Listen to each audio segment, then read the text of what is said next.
SPDS பயனர் கையேட்டிற்கு வரவேற்கிறோம்.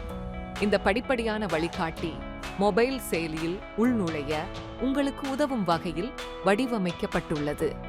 Step 1, உங்கள் முகப்புத் திரையில் நிறுவப்பட்ட TN ரைட்ஸ் செயலியை கண்டுபிடித்து திறக்க தட்டவும். அந்த செயலி சமூக பாதுகாப்பு விநியோக அமைப்பு சோஷியல் ப்ரொடெக்ஷன் டெலிவரி சிஸ்டம் இடைமுகத்தை ஏற்றும்.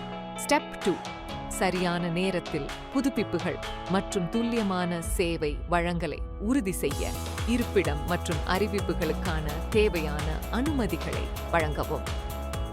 ஸ்டெப் 3, உள்நுழைவு திரையில் சரிபார்ப்பு குறியீட்டை பெற வழங்கப்பட்ட இடத்தில் உங்கள் பதிவு செய்யப்பட்ட 10 இலக்க மொபைல் எண்ணை உள்ளிடவும்.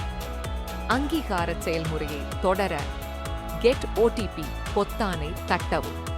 நீங்கள் ஒரு 4 இலக்க ஒரு முறை கடவுச்சொல்லை ஒன் டைம் பாஸ்வேர்ட் SMS வழியாக பெறுவீர்கள். குறியீட்டை கவனமாக உள்ளிட்டு வெரிஃபை OTP என்பதை தட்டவும்.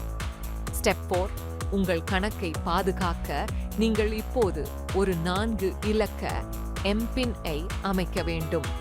நினைவில் கொள்ளக்கூடிய 4 இலக்க எண்ணை தேர்ந்தெடுத்து அதற்கென ஒதுக்கப்பட்ட பெட்டிகளில் உள்ளிடவும்.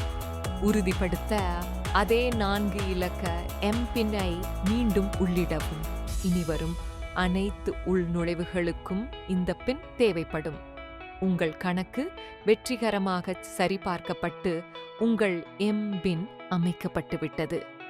நீங்கள் இப்போது SPDS சமூக பணியாளர் போர்ட்டலை அணுக தயாராக உள்ளீர்கள். இந்த காணொளியை பார்த்ததற்கு நன்றி. மொபைல் செயலியில் உள்நுழைய இது உங்களுக்கு உதவும் என நம்புகிறோம். உங்கள் கணக்கு வெற்றிகரமாக சரிபார்க்கப்பட்டு உங்கள் MPIN அமைக்கப்பட்டுவிட்டது. நீங்கள் இப்போது SPDS சமூக பணியாளர் போர்ட்டலை அணுக தயாராக உள்ளீர்கள். இந்த காணொளியை பார்த்ததுக்கு நன்றி. மொபைல் செயலியில் உள்நுழைய இது உங்களுக்கு உதவும் என நம்புகிறோம்.